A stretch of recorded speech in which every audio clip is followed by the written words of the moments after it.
imaginando a estratégia dele, o pensamento dele. E eu acho que isso é importante. Né? Eu não sei se o pastor Miguel pensa da mesma forma, mas a minha palavra é que, na realidade, a igreja, ela deveria realmente fazer esse papel. O papel de trazer para a sociedade, para que a sociedade também veja que, de repente, alguém pode dizer assim, não, eles querem que a gente vá para lá, para depois aceitar Jesus deles, e aí, e na verdade não é tratar literalmente do ser humano, tratar realmente da vida, dar oportunidade de dizer para ele que igreja não é isso só, né? Estar ali no banco, sentado, numa cadeira, assistindo o culto, mas ter as suas atividades, né? Então eu aproveito essa oportunidade e agradeço desde já essa oportunidade de me expressar, né? De uma forma até meio, né? Aqui o espaço é democrático. Desabafo. Inclusive, o próprio apóstolo Paulo, nós conhecemos, a Bíblia nos conta que o apóstolo Paulo fez questão não só, né, de auxiliar, de demonstrar para outras igrejas, né, de outros irmãos, a necessidade dos irmãos mais próximos, mas acho que mais importante que isso, Jesus ele falou, olha, você tem 2 capas, divide com seu irmão. Sabe, alguém quer caminhar 1 milha, pô, caminha 2 com ele, faz um pouquinho mais além, faz um pouquinho mais, e a gente sempre olha, tende a olhar um pouco mais para nós. Mas, pastor Miguel, baseado nessa visão, em que Jesus nos deixou exemplo, nos deixou aí um legado para que a gente levasse à frente. O que o pastor vê hoje em relação às igrejas, a ministérios até de expressão, ministérios que poderiam fazer mais e às vezes não fazem, ou ministérios que estão fazendo, mas poderiam fazer melhor. O que o pastor vê e entende em relação a isso? O papel da igreja com a ação social, com uma assistência à população, né? Eu não conheço o ministério do irmão profundamente, mas acredito que na medida do possível o que pode ser feito tem sido feito. Mas numa visão geral, será que as igrejas estão valorizando esse legado importante que Jesus deixou para a gente? Meu querido, veja bem, realmente nós, como igreja, estamos inseridos numa sociedade, nesta pós-modernidade, uma sociedade pluralista, materialista, sem dúvida, de neopaganismo. E sabemos que a igreja ela tem um papel relevante nessa sociedade. Não podemos de forma alguma deixar de lado o aspecto social. Claro. Lá em Mateus 9, a Bíblia diz que o ministério de Jesus ele se dividia em 3 partes. Vivia Jesus percorrendo as aldeias, pregando o evangelho do reino para o Espírito. Diz o texto, ensinando e depois curando. A igreja tem esse tríplice ministério e nós precisamos fazê-lo. É verdade. Como igreja, nós temos falhado. Porque nós vemos hoje uma sociedade que o Estado tem falhado nessa parte e a igreja tem ali, na realidade, no seu seio, elementos preparados, elementos que têm realmente em si um preparo próprio para ajudar em todas essas áreas. Ali, por exemplo, na Igreja do Paraíso, nós estamos com a Cristolândia, tirando vidas das drogas e colocando em sítios, além do aprendizado da palavra de Deus, ensinando uma profissão. Então, algumas igrejas batistas já estão acordando além do trabalho convencional, que já é feito como denominação. Na minha igreja, a gente tem investido naquilo que é a característica da igreja.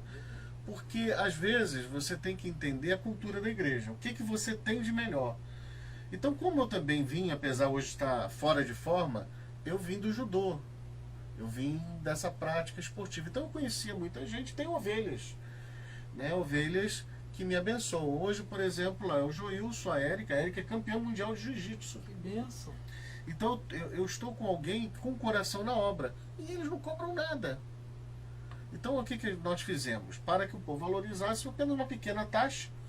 Porque se você não cobrar a taxa do povo, eles não valorizam. E hoje nós temos 63 alunos, entre crianças e adultos. Terça, quinta e sexta-feira, o jiu-jitsu. Quarta-feira, a capoeira. Que a capoeira teve ali uma penetrabilidade através da comunidade ali.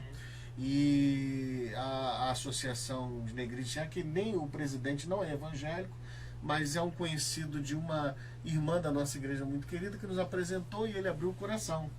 E colocamos ali. E temos o plano agora de março. Deus até então, né, as igrejas evangélicas têm se resguardado quanto a isso, né?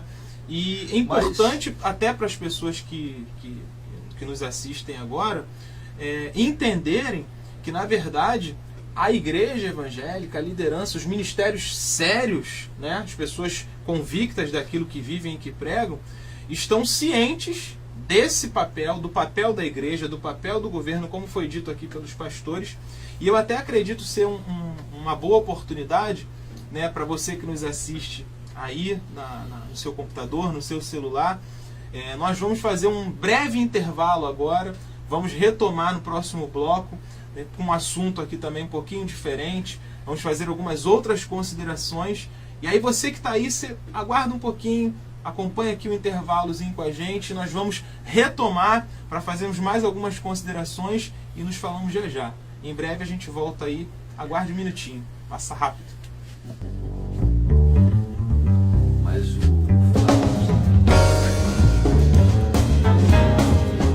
deu ali um papo.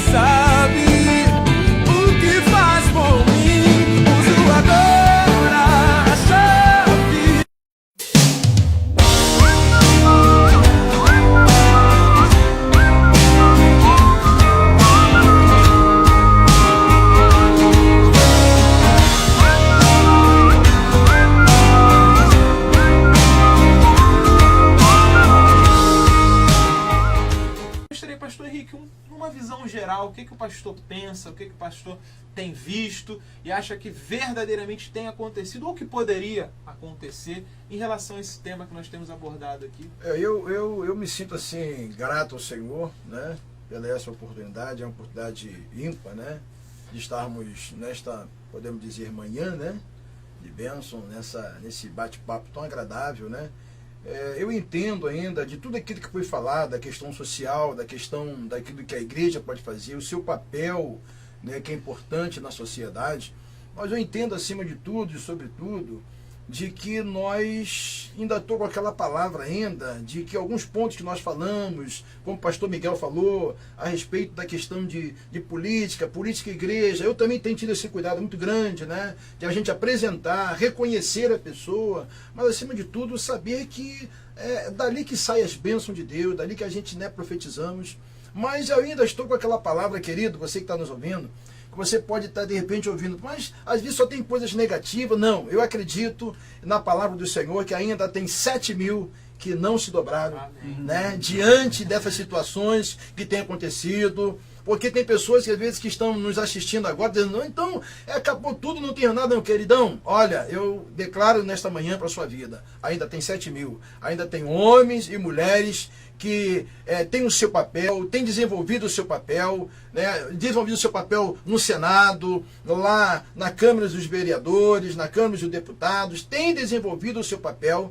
E eu digo, em todos os segmentos, ainda tem pessoas que têm lutado, e eu dou o meu parabéns nesta manhã por essas pessoas que enfrentam lutas, enfrentam dificuldades, até porque às vezes até para chegar essas situações que nos prevalecem, que nos trazem um benefício para a nossa igreja, elas sofrem, né? Elas têm a sua dificuldade. E eu vejo hoje, pastor Miguel, a gente não tem ideia, né, do conhecimento que o pastor Miguel tem, mas você vê um homem que tem um conhecimento, mas você olha para ele e diz assim, pode vir alguma coisa boa de Nazaré? Né? É só para a gente descontrair aqui um pouquinho nesta manhã, porque eu sou, às vezes, eu sou mais diferente, né? Eu sou meio, né? Eu costumo dizer que eu sou Pedrão, e eu estou do lado de 2 João, né? Mas, querido, olha, eu digo sinceridade, esse início da TV Vida, Eu acredito que com essa palavra, uma palavra que aqui nós não estamos aqui fingindo ninguém, falando mal de ninguém, nós simplesmente estamos esclarecendo algo que às vezes a sociedade precisa entender, que existe pessoas ainda boas, existe pessoas ainda que estão comprometidas com o reino, e eu sou grato a Deus pela sua vida, sou grato a Deus por você estar nos acompanhando, sou grato a Deus pela amizade, né, dos pastores, pastor Alexandre, que é meu amigo mais um pouco, pastor Miguel, né, mesmo ele não me recebendo, mas eu recebo ele, como amigo, né, e a gente fica feliz, pastor Ayrton, que é nosso amigo, né, e outros pastores que nós estaremos aqui nesse bate-papo. Na verdade, a gente não está aqui em debate, nada disso. É um esclarecimento, esclarecer a sociedade. E acho que isso é importante, tá? O meu carinho para você, que Deus abençoe. E a minha palavra aqui, né, que sou grato a Deus por esse momento tão especial nesta manhã. Presbítero Paulo, muito obrigado, né, de estar me dando aqui, né, puxando aqui, né, a sardinha aqui para o seu lado, porque você sabe que daqui a pouco, se não puxar, né, vai ter problema sério. Tem que Mas fazer meu obrigado. papel, né? Tem que fazer seu papel. Tem que defender fazer. minha bandeira. Isso aí. Então, a igreja, ela foi instituída com um papel, com uma visão. Esse é o caminho, essa é a forma de se entender. Vamos formar homens e mulheres preparados para entender qual o seu papel como cidadão, como líder, para que se exerça, e qual a visão do pastor, sua consideração em relação ao assunto. Sim, esse deve ser o caminho, porque na verdade, quando você prepara um jovem batista numa boa universidade, seja ela batista, presbiteriana, ou amanhã da Igreja Nova Vida, ele vai governar. Agora, a bandeira não pode ser batista, a bandeira não pode ser presbiteriana, porque ele vai governar. Porque ele vai governar espírita, umbandista, católico, ateu. Então ele vai fazer um bom governo.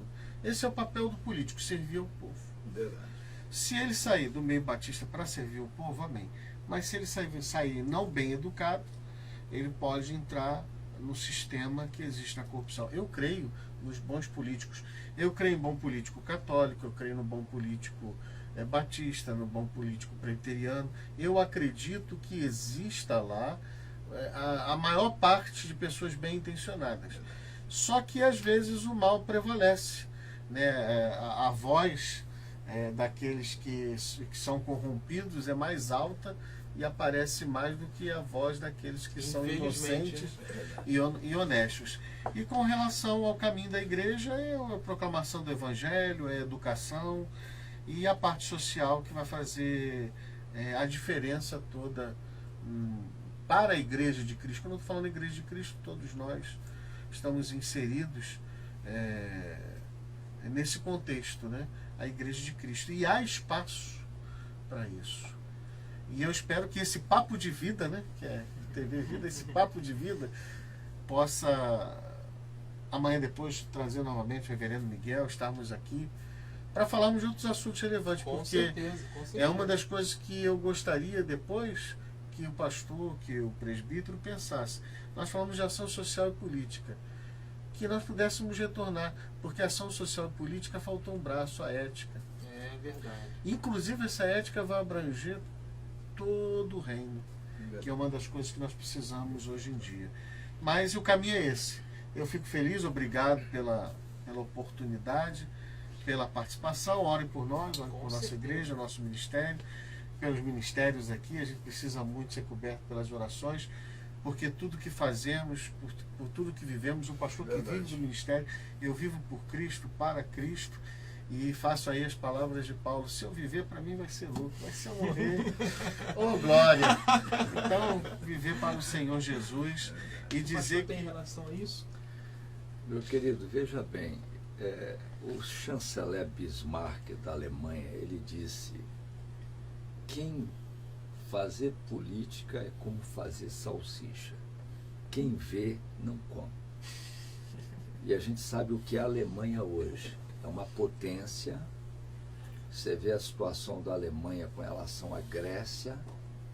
A Alemanha hoje é o quê? Doutorado, pós-doutorados em tecnologia. Um país super avançado. Verdade.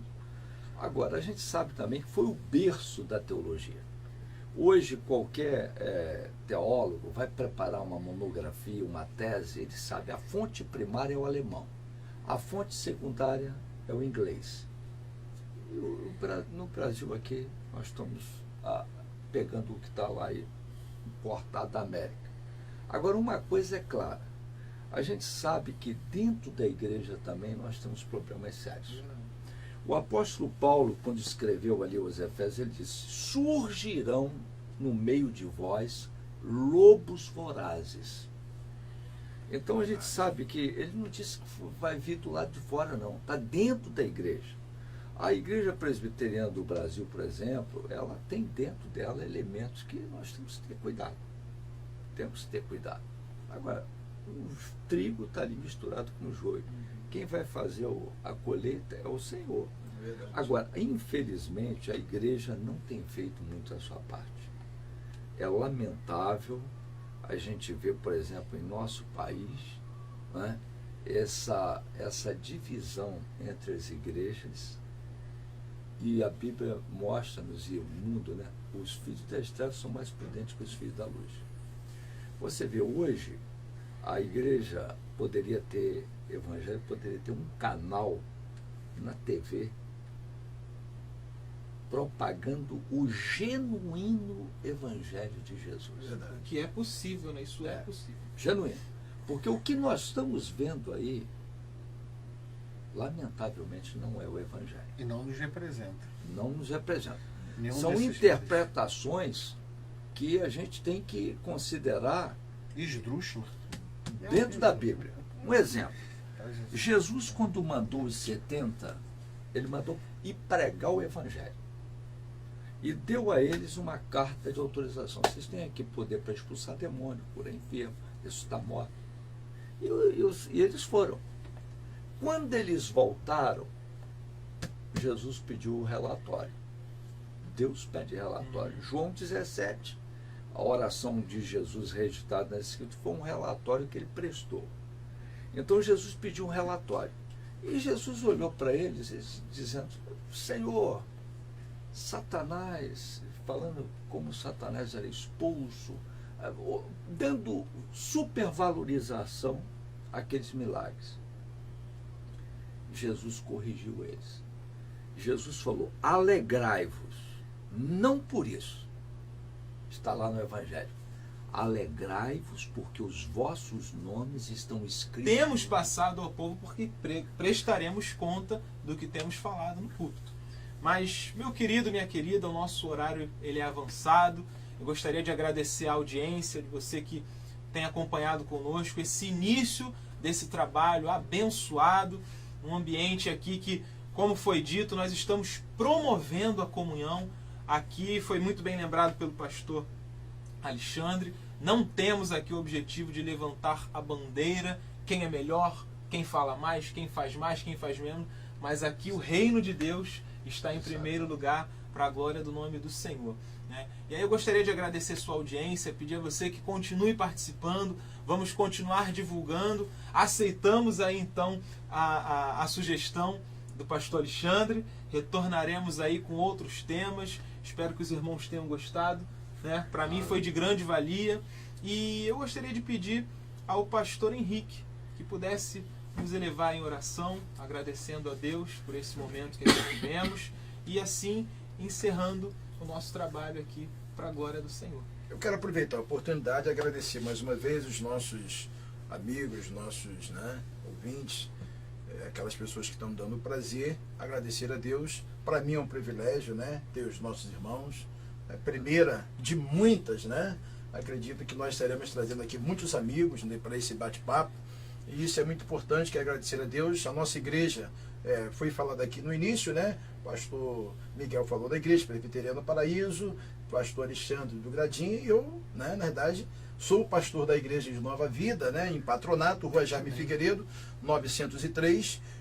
Nossa igreja, nos nossos cultos aos domingos, principalmente aos domingos, é às 18 horas, das 18 às 20 horas. Então você é o nosso convidado especial para estar aqui, e as demais igrejas, que são as igrejas dos nossos amigos, aqui também próximo de um do outro. Aqui nós somos vizinhos, somos amigos. Deus abençoe a sua vida, muito obrigado por essa oportunidade. Vamos orar ao Senhor, agradecer a Deus por esta manhã tão brilhante, essa manhã tão abençoada. Pai, nós Somos gratos a Ti, Senhor, Aleluia, Jesus. por esse momento tão especial. Aí está, Senhor, que foi aqui ministrado uma palavra, um conhecimento, Senhor, tanta sabedoria. Somos gratos a Deus, Senhor, pela vida do pastor Alexandre, que nos trouxe um esclarecimento na ação social. Agradecemos a Deus pela vida do pastor Miguel, que nos trouxe, Senhor, um conhecimento, Senhor, não só do nosso estado, do nosso Brasil, mas também fora do nosso Brasil, aquilo que ele tem vivido, Senhor. Muito obrigado, Senhor, pela vida dos teus filhos. Somos gratos, Senhor, pelo nosso mediador, presbítero Paulo. Guarda o teu filho, protege, abençoa os nossos ministérios e que possamos entender que a tua palavra, Senhor, possa ser bem esclarecida para o povo. Nós oramos e te pedimos da tua bênção em nome de Jesus. Amém. E graças a Deus. Amém. Glória a Deus. Deus abençoe sua vida. Essa é a TV Vida, abençoando as nações em nome de Jesus. Amém. Deus abençoe.